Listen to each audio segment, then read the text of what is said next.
1.300.000 personas que murieron dentro de este campo de exterminio. En esas habitaciones podían ser asesinadas hasta 2.000 personas al mismo tiempo.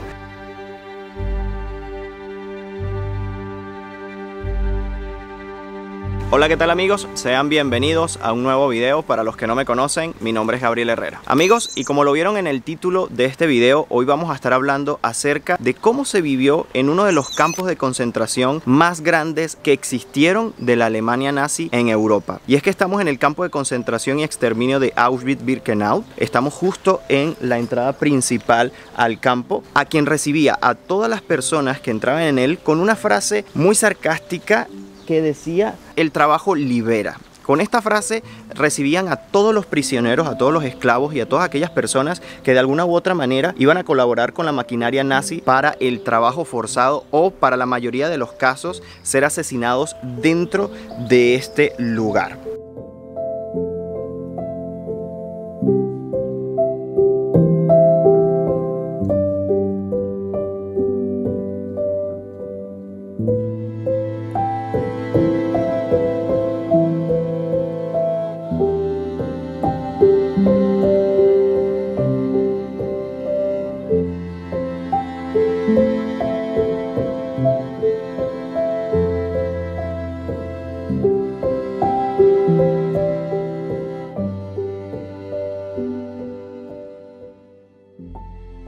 Miren, esta es una fotografía del año 1941, justo acá en la entrada del campo. Se puede ver a una banda acá conformada por judíos que tocaban dos veces al día. Una vez cuando salían los prisioneros y una vez cuando entraban por estas puertas de acá. Bueno, cuando los prisioneros salían para hacer trabajos, los alemanes los contaban a cada uno de ellos y sabían exactamente cuántos habían salido. Al momento de regresar, si durante la jornada de trabajo uno de los trabajadores era asesinado por cualquier causa, porque por cualquier causa podías morir, simplemente por las ganas que tuviera el soldado de la SS de matarte, ese cuerpo tenía que volver acá y ser contado también. Por eso los prisioneros tenían que cargar con ese cadáver y entrar por allí. Ahora, ¿a qué salían ellos a trabajar? Bueno, podían trabajar de la agricultura o también podían trabajar en las minas. Obviamente un trabajo muy pesado. La mayoría de las muertes que ocurrieron aquí en este campo de concentración durante el inicio fueron porque, bueno, pasaban hambre, por los trabajos forzados a los cuales eran sometidos, pero llegó un punto en el año 1942 en el que el campo pasó a ser utilizado de otra manera. Esto luego de que tuviera una reunión por parte de altos cargos de la Alemania nazi, que estuvimos hablando en anteriores videos, en los que estuvimos viendo algunos de estas personas que participaron en esa breve reunión, y que de allí salió la decisión de cómo era que iban a ser exterminados los judíos. Y a partir de ese año de 1942, el campo pasa a tener otra función, pasa a ser un campo de exterminio. Bueno, todos estos barracones que ustedes están viendo alrededor de mí era donde vivían los prisioneros cuando este campo comenzó su funcionamiento. Muchos de los barracones que estamos viendo en este momento no tenían la segunda planta que ustedes pueden ver actualmente. Eran de una sola planta, pero luego los alemanes en el año 1941, con esfuerzo de los propios prisioneros, construyeron la segunda planta para poder tener más espacio y poder meter más prisioneros. En el momento en que los alemanes tomaron este lugar donde ya existían los cuarteles, existían solo 20 barracones. Luego fueron construidos 8 barracones más y luego fue que se les agregó la segunda planta a los que no tenían ese segundo piso de allí. Y si ustedes detallan, sí que se ve la diferencia entre el primero y segundo piso. Ahí podemos ver cómo claramente está marcada una línea.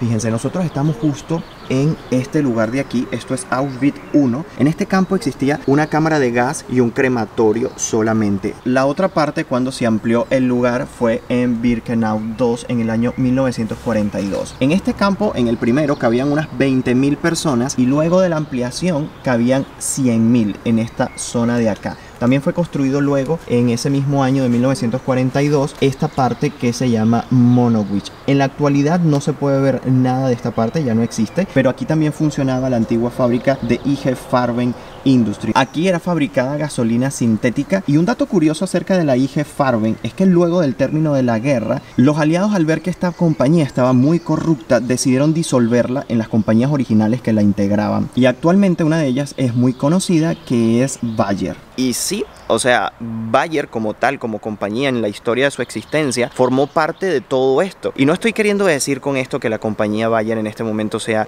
una compañía mala, pero sí que su historia viene desde allí. Obviamente la compañía fue creada muchísimo antes de la guerra, no fue creada durante la guerra. Y no nada más Bayer, muchas otras compañías también participaron de alguna u otra manera. Por ejemplo, una fábrica también muy importante de tinta fue la que fue utilizada para marcar, para tatuar a los prisioneros aquel número que les colocaban en el brazo una vez ingresaban a los campos de concentración y de exterminio.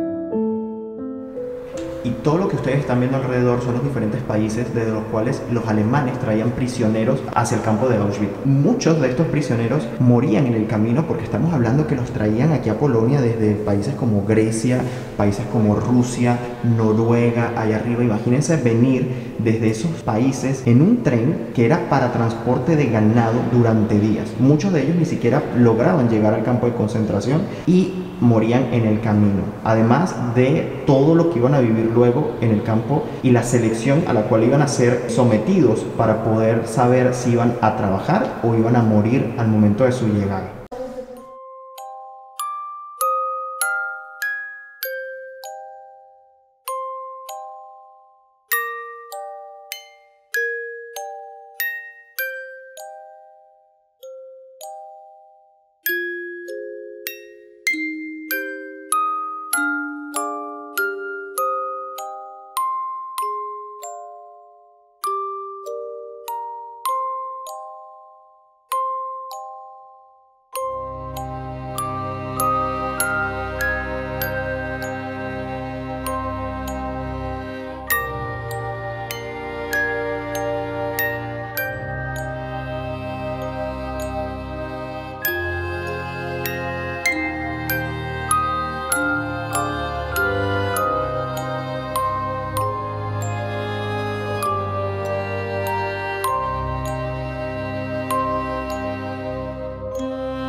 Aquí podemos ver un claro ejemplo del momento de la selección. Fíjense que aquí tenemos una persona mayor y está usando un bastón. Fíjense cómo señala la mano del oficial nazi, del doctor, señalando hacia ese lado, porque justo hacia ese lado eran donde eran enviados, y aquí podemos ver ya un grupo, a las cámaras de gas, porque obviamente esa persona mayor no era apta para los trabajos forzados que iban a necesitar los nazis. También los niños menores de 15 años que no eran aptos obviamente para hacer trabajos pesados y forzados eran enviados a las cámaras de gas. Y aquí podemos ver una fotografía del momento exacto donde niños están dirigiéndose a las cámaras de gas. Fíjense que esta mujer tiene un bebé en sus manos que obviamente para los alemanes no representaba nada.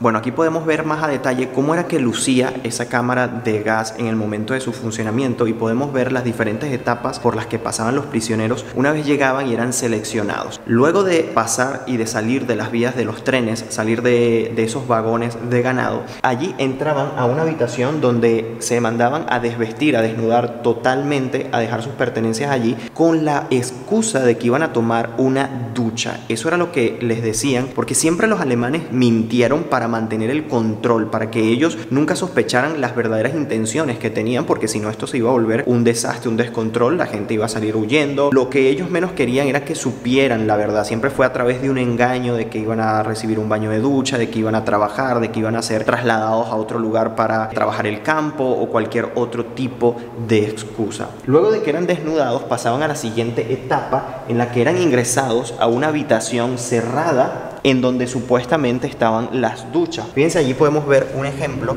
de cómo estaban allí todos aglomerados, y por esos orificios que ustedes están viendo en la parte superior de donde está el espacio abierto, por allí ingresaban el Ciclón B. Y aquí podemos ver un ejemplo de lo que tenían esas latas de Ciclón B. Así lucían estas como piedritas que luego con altas temperaturas liberaban gas. Luego que eran ingresadas a esta habitación, trancaban la puerta, apagaban las luces y a través de esos orificios que están allí en el techo era liberado ese gas. En esas habitaciones podían ser asesinadas hasta 2000 personas al mismo tiempo. Luego de que eran asesinadas todas estas personas, se necesitaba un grupo que se encargara de sacarlas y de llevarlas a los crematorios para deshacerse de cualquier evidencia y deshacerse de los cuerpos.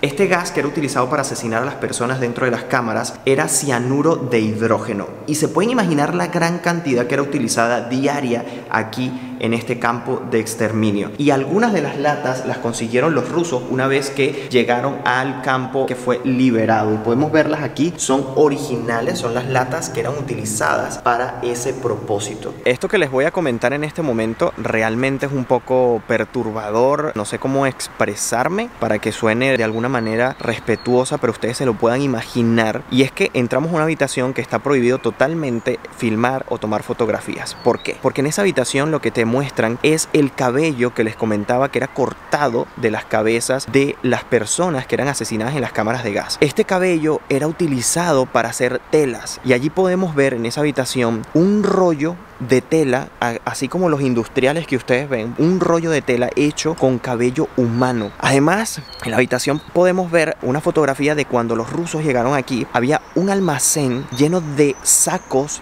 de cabello humano, y en la fotografía se pueden observar 7 toneladas que los rusos consiguieron de cabello humano almacenados allí. Y es demasiado duro pensar que esos cabellos les pertenecían a las personas que en algún momento estuvieron en este campo de concentración. O sea, te puedes imaginar, porque ves realmente a primera mano, ves ante tus ojos parte de esa persona que en algún momento estuvo viva y que no se imaginaba el futuro que le iba a tocar. O sea, de verdad que el lugar es muy, pero muy fuerte de visitar.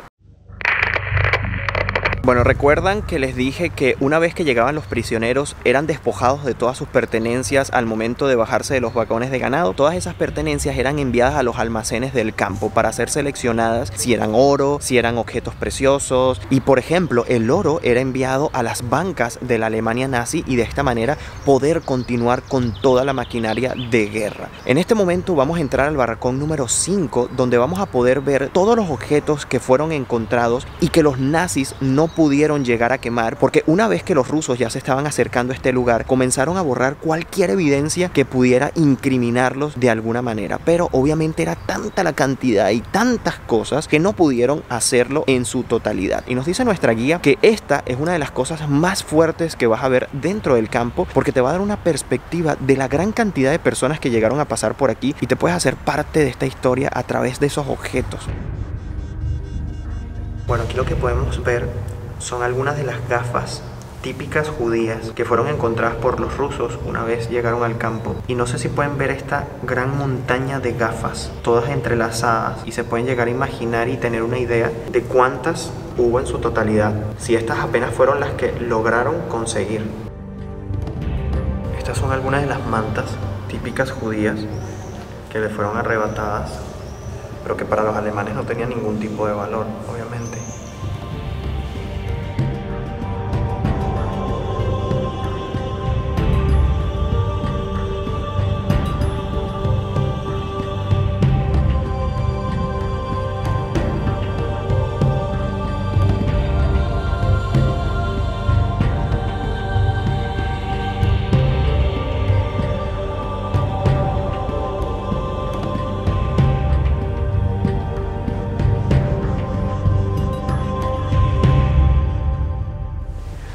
Bueno, lo que ustedes están viendo en este momento son algunas de las pertenencias con las que los judíos, los prisioneros, llegaban al campo. Fíjense qué clase de engaño era el que les decían que ellos se venían con ollas, con platos, con termos, cafeteras, a un lugar donde iban a trabajar en el mejor de los casos o a ser asesinados. Tanto era el engaño que ellos creían que esto les iba a ser de utilidad al lugar donde iban a llegar.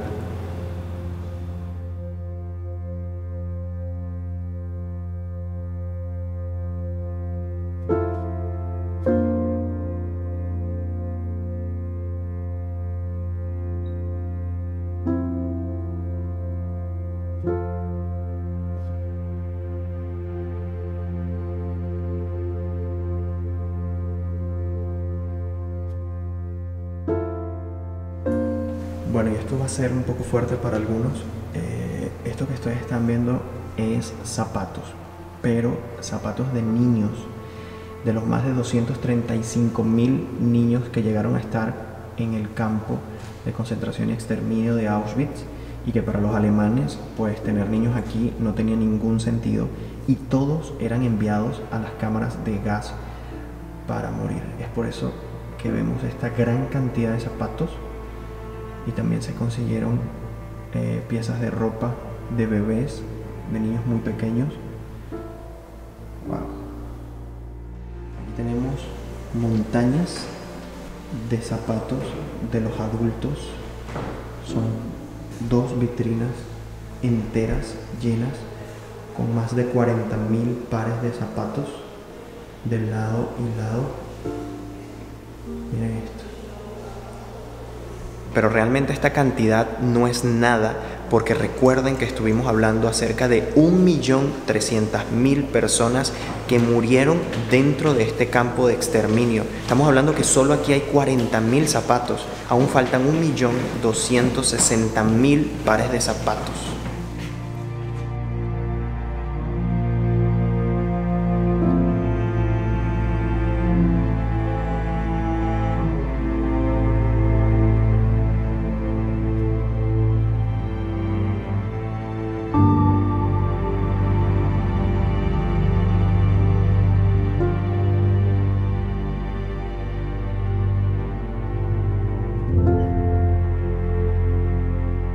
Algo que quiero que tengan en cuenta de la forma de vida que tenían los prisioneros dentro del campo es que Polonia es un país muy frío. O sea, los inviernos polacos son muy duros, cae nieve y todo. Imagínense tener que vivir bajo condiciones paupérrimas, sin comer prácticamente, haciendo trabajos forzados todos los días, pensando en que podías morir en cualquier momento. Yo no me quiero ni imaginar cómo era la vida para esas personas aquí, porque nunca vamos a poder tener a ciencia cierta lo que pasó cada una de esas personas, pero podemos tener cierta perspectiva viendo cómo era que vivían. Así que eso es lo próximo que vamos a estar viendo.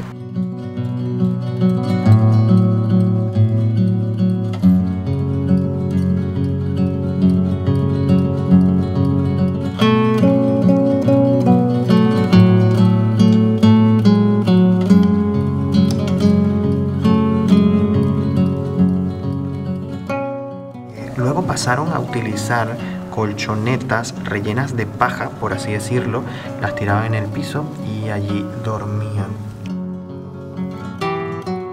Bueno, la última etapa de cómo vivían los prisioneros en los barracones era esta. Estas literas que eran de 3 pisos, y ustedes podrán ver y decir, bueno, ahora vivían más cómodos. Pero algo que sí quiero que tengan en cuenta es que en cada una de estas camas no dormía solo una persona, podían llegar hasta 3 personas a estar en un solo espacio.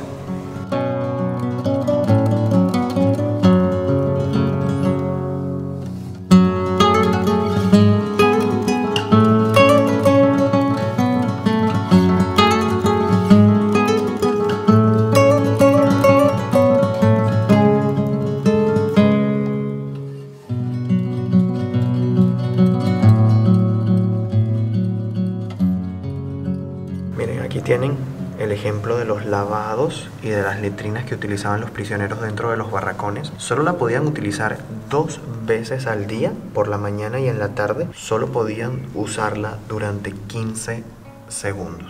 Estos son parte de los lavados que utilizaban en su momento. Ahora podemos observar en este pasillo muchas fotografías de los prisioneros que pasaron por este campo de concentración. Y es que al principio los alemanes registraban a los prisioneros tomándoles una fotografía y de esta manera llevaban un registro de todos los que trabajaban dentro del campo. Pero luego esto, a medida que iba pasando el tiempo, se hizo poco práctico y muy costoso, porque era tomar fotografía, revelar la fotografía. Entonces ellos lo que hicieron fue no tomar la fotografía, sino identificar a cada uno de ellos con un tatuaje. Y es ese famoso tatuaje con el número en el brazo que solo era utilizado en este campo de concentración y exterminio de Auschwitz por la gran cantidad de personas que pasaban por él. Justamente la tinta que era utilizada para marcar a los prisioneros era de la empresa Pelikan, que aún funciona en la actualidad. Miren, por ejemplo, esta mujer, a la que fue también cortada el cabello, solamente duró 10 días dentro del campo de concentración. Fíjense que tenemos la fecha de deportación, el 11/11 de 1942, y la fecha de muerte, el 21/11 de 1942. Tan solo 10 días luego de su llegada, esta persona fue asesinada. Bueno, la forma de identificar a los prisioneros, si eran prisioneros de guerra, si eran judíos o si eran de otro tipo, era el símbolo que le colocaban en el uniforme. Y fíjense que a los judíos les colocaban una estrella, obviamente, amarilla y roja. Obviamente la fotografía está en blanco y negro, no lo podemos observar, pero así era en ese momento. Y muchos de los prisioneros, la mayoría de ellos, utilizaban la pijama de rayas. Y esta era la única ropa que la mayoría de ellos tenía. Imagínense tener simplemente esa ropa para cubrirse del invierno polaco. A eso me refiero con las condiciones que tenían paupérrimas para vivir. Si nadie tenía algo adicional para cubrirse, pues no duraba más de 2 semanas dentro de las instalaciones y haciendo trabajos forzados al aire libre.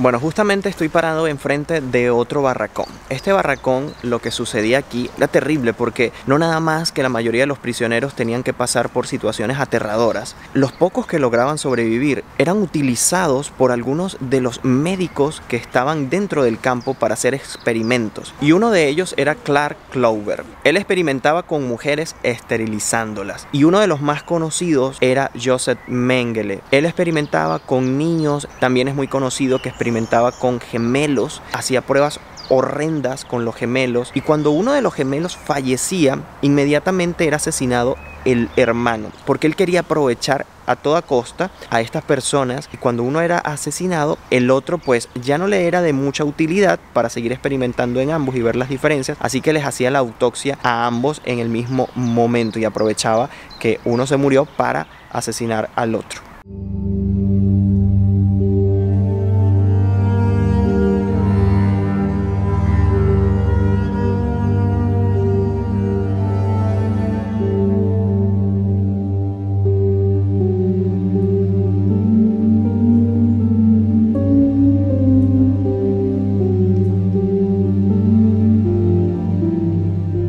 Uno Uno de los lugares que no podemos visitar dentro del barracón número 11 son los sótanos, donde estaban algunas celdas, porque una de ellas era así. Podemos ver la fotografía en la que hay dos pequeños cubículos acá, las puertas pequeñitas donde se tenían que agachar y poder entrar. Aquí podían estar hasta 4 personas al mismo tiempo en cada uno de estos cubículos, parados todo el día. O sea, esa era la forma de castigo para alguno de los prisioneros que venía al bloque número 11, porque algo que tenemos que tener en cuenta es que hubo varios tipos de prisioneros en este bloque. Estaban los prisioneros de la Gestapo, en los que esos prisioneros la muerte era segura, y también estaban los prisioneros del propio campo, que eran castigados con traerlos aquí por algún comportamiento que los alemanes pues no veían bien, como por ejemplo robarse un poco de comida, no tener un botón en el uniforme o alguna razón de estas que no tiene ningún motivo de castigo, pero que para ellos sí representaba dicho castigo. También tenían una habitación oscura en la que podían estar hasta 40 prisioneros al mismo tiempo, que no tenía sino una pequeña ventana, por eso se le llamaba habitación oscura. Y además de eso fue construida también una celda donde eran traídos los prisioneros que eran castigados con la muerte a través de el hambre. Uno de los prisioneros más famosos que murió de esta manera fue Maximiliano María Kolbe. Esta persona se hizo famosa o muy conocida entre los prisioneros que murieron de hambre porque en el barracón donde él estaba escogieron a 10 prisioneros para morir de hambre, simplemente porque querían escoger a 10 prisioneros que murieran de hambre. Hubo un prisionero que estaba muy pero muy asustado, no quería obviamente morir, y María Kolbe pues preguntó a los alemanes si podía cambiar con este hombre para morir por él, y de alguna u otra manera los alemanes aceptaron. No se sabe cuál fue la razón exacta, pero aceptaron. Y bueno, este hombre se sacrificó por este compañero de celda y pasó a la historia por este acto.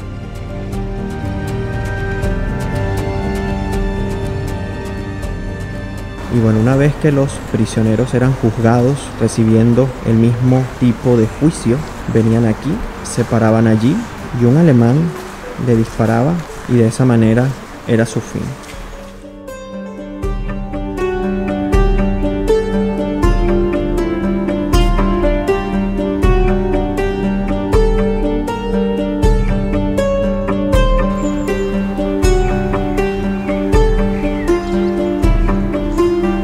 Una cosa muy importante que debo comentarles también acerca del barracón número 11 es que aquí iniciaron las pruebas con el ciclón B para el asesinato en masa en las cámaras de gas. Obviamente los alemanes estaban practicando al principio y muchos de los prisioneros con que practicaron, sobre todo de la Unión Soviética, pasaron hasta 3 días de sufrimiento luego de pasar por el envenenamiento por gas ciclón B.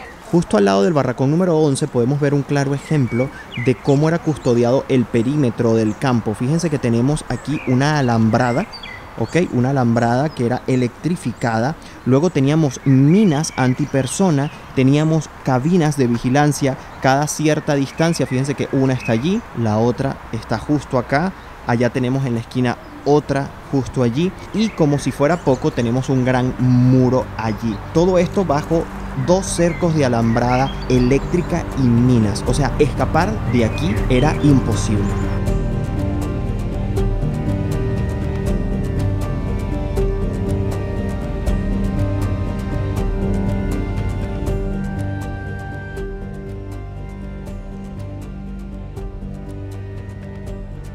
Este edificio que estamos viendo con esas chimeneas funcionaba como la cocina del campo.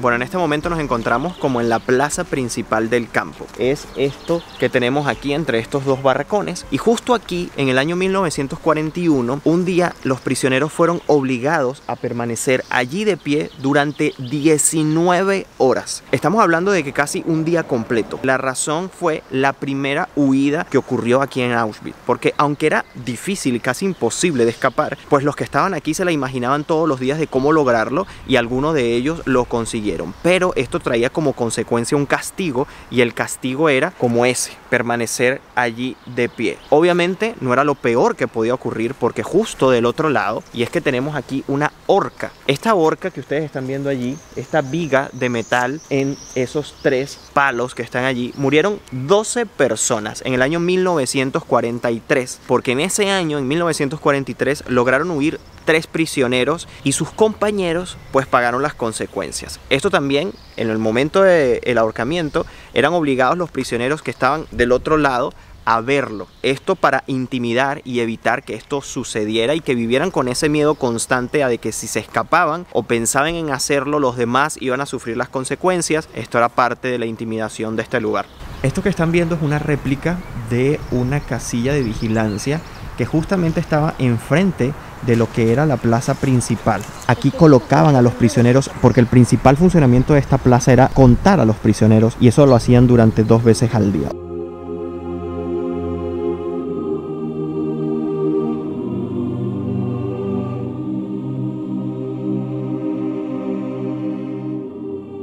Bueno, además de la protección de tener 2 vallas electrificadas, un muro, casetas de vigilancia, por aquí pasaba un nazi todo el tiempo recorriendo todo el perímetro del campo con un pastor alemán. Saliendo del campo, en este momento estamos fuera del campo, estaba este edificio de acá. Ese edificio funcionaba como el hospital, pero para los nazis. Bueno, y además de mostrarles lo que funcionaba como el hospital para los alemanes, estoy justo aquí en este lugar porque es un lugar muy simbólico por lo que sucedió después. Luego de terminada la guerra y este campo fue liberado, de los 8.000 soldados nazis que trabajaban dentro del campo, solo el 15% de ellos fue juzgado luego de terminada la guerra. Entre ellos, el comandante Rudolf Hess, y quien fue asesinado justo aquí a través del ahorcamiento, allá, justo en ese lugar, al lado de su casa, al lado del campo que comandaba, y sobre todo justo al lado de la cámara de gas que vamos a estar visitando. Justamente vamos a ir para allá. Los prisioneros, al llegar acá, se desnudaban fuera del edificio, o sea, en esta parte, antes de pasar por esas puertas, y ya vamos a ver luego el interior de lo que ocurría y cómo era, que era la distribución de la cámara, por dónde entraban los gránulos del ciclón B y todo el proceso que era hacerlo. Lo vamos a hacer con mucho cuidado, con mucho respeto, porque en ese lugar murieron muchas personas. Vamos a tratar de grabar todo lo posible con mucho respeto y en silencio.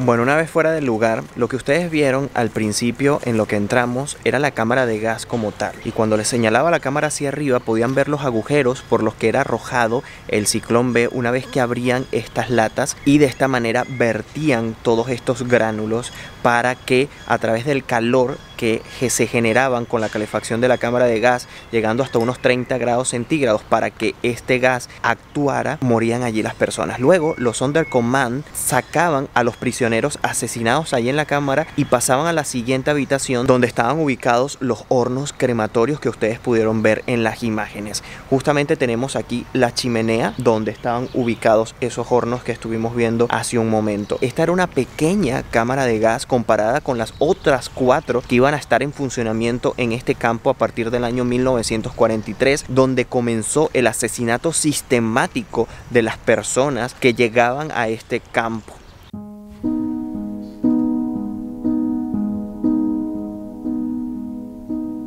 Bueno, en este momento nos vamos a dirigir hacia Auschwitz II, como también se le conoce, Birkenau en este caso, y es la segunda etapa de este campo de concentración.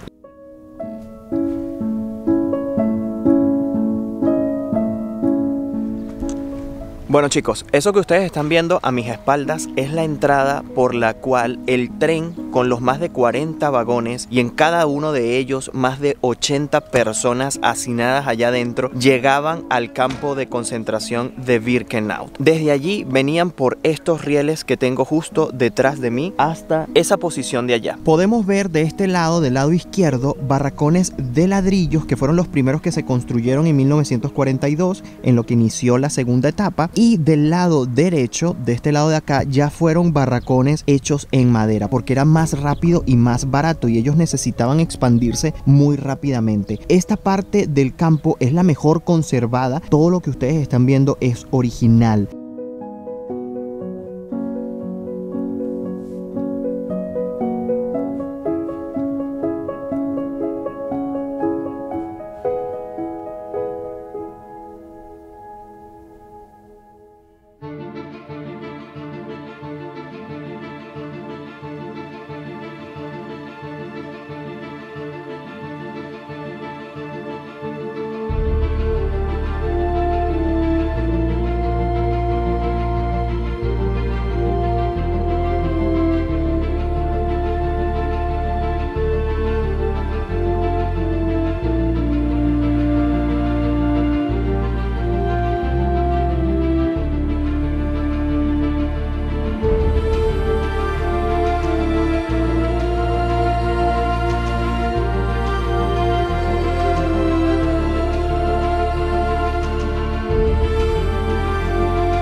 Bueno, en este momento estamos adentro de uno de los barracones hechos de madera. A diferencia de los barracones que vimos en Auschwitz I, su exterior es de madera y no de ladrillo. Esto hacía que cuando hacía frío, pues el frío era brutal aquí adentro, y cuando hacía calor, pues era demasiado caliente. También otro de los temas es que no les permitían abrir las ventanas, por ejemplo, en época de verano. A diferencia de la época de invierno, tenían un sistema de calefacción así, que es este de acá, con chimenea de lado y lado. En estos barracones podían haber hasta 400 a 700 prisioneros al mismo tiempo. Las camas eran literas parecidas a las de Auschwitz I, con la diferencia de que aquí en cada uno de los niveles podían dormir hasta 5 o más prisioneros al mismo tiempo. Los más débiles dormían en la parte de abajo y los más fuertes dormían en la parte de arriba. Un dato un poco chocante es que la mayoría de los prisioneros, por la alimentación que llevaban, por la mala alimentación, las enfermedades y todo esto, la mayoría de ellos tenía diarrea. Entonces imagínense que muchas veces pasaba de que los prisioneros que dormían en la parte superior de las camas, pues se hacían diarrea y llenaban a sus compañeros de abajo. Recuerden que entre cada uno de los niveles, solo donde ellos dormían era paja en estas camas de madera, y ya, esa era la única comodidad que ellos tenían en estos lugares. Por eso muchos de ellos también murieron por causa de las condiciones de vida que aquí tenían. Y aquí podemos ver una fotografía que fue tomada por los rusos al momento de liberar el campo, en la que podemos ver que estaba tan abarrotado el lugar que las camas no eran suficientes de dormir más de 5 personas en cada uno de los niveles, porque también dormían en la parte donde se caminaba, en estos lugares de aquí.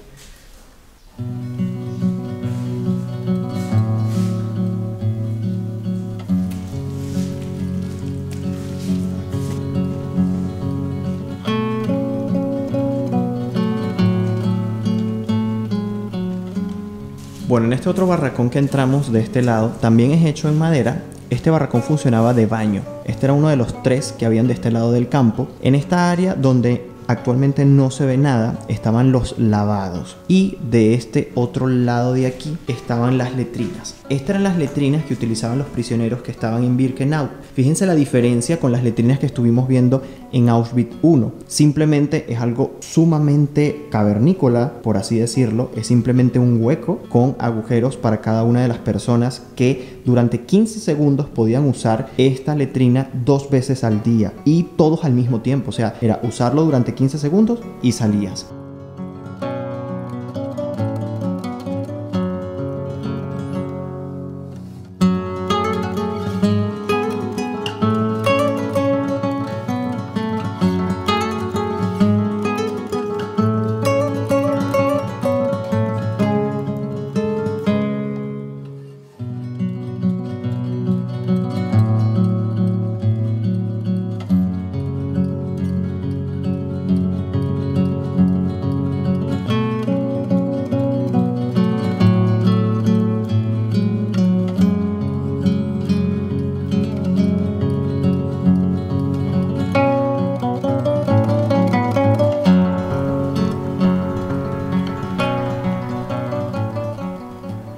Amigos, esto que están viendo detrás de mí es un vagón de la época. En vagones así fueron transportados los prisioneros que llegaban al campo de concentración de Auschwitz-Birkenau. Esta plataforma en la que estamos actualmente se construyó en el año 1944. Anteriormente, los prisioneros llegaban a la plataforma que existía entre el campo de concentración de Auschwitz I y Birkenau. Luego del 44 fue construida esta de aquí. Este vagón no tiene ningún tipo de ventanas. Las ventilaciones que tenían de lado y lado eran tapadas con metal para evitar que pudiesen escapar. Imagínense transportarse en estas condiciones durante 10 o más días. Por ejemplo, las personas que venían de Grecia duraban más de 10 días en llegar aquí. Esto, además de la falta de alimentación y de agua, hacía que muchos de los prisioneros ni siquiera llegaran vivos al campo. Y los demás prisioneros tenían que estar dentro de esos mismos vagones donde habían cadáveres al lado de ellos.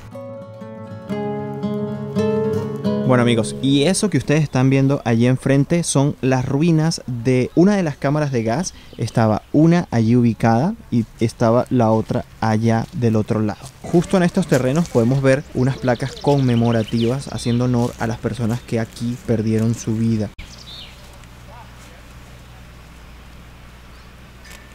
Bueno, fíjense que para acercarnos a las cámaras de gas tenemos que pasar el cerco que dividía el campo de la Libertad, porque las cámaras estaban ubicadas fuera del propio campo. Bueno, en este momento ustedes están viendo la primera habitación por la cual eran ingresados los prisioneros una vez eran seleccionados para morir en las cámaras de gas. Por esas escaleras bajaban y llegaban a esta parte de aquí. Aquí se les ordenaba que debían desnudarse todos juntos, aquí aglomerados. Luego de esta parte pasaban a la siguiente habitación.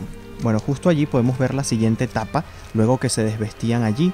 Allá al fondo podemos ver lo que era la cámara de gas en sí. Luego de esto era aireada la cámara y llegaban los Sonderkommando a cortar el cabello antes de ser cremadas en los hornos que se encontraban allí.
muchas historias más quedan por contar, muchísimas más anécdotas quedan por decirles, y precisamente una de esas anécdotas ocurrió encima de estos rieles. Y es que a través de ellos llegaron 300 mujeres que no debían estar aquí, que estaban incluidas en una lista con otros 1200 judíos. Pero esa historia, chicos, en el siguiente video de cómo 1200 judíos se salvaron del holocausto nazi. Amigos, y hasta aquí el video de hoy. Yo espero que les haya servido para conocer un poco más acerca de la historia de este lugar, y que no debemos olvidar, y que sea testimonio, que sea testigo del terror que se vivió aquí, y que a través de conocer esta historia nunca más se vuelva a repetir. No me voy sin antes invitarte a suscribirte a mi canal de YouTube. Activa la campanita de notificaciones para que siempre sepas cuando subo un video nuevo. También te invito a seguirme por mi cuenta de Instagram, que es Gabriel Herrera _. Amigos, desde aquí, desde el campo de concentración y exterminio de Auschwitz-Birkenau, me despido. Nos vemos en un próximo video.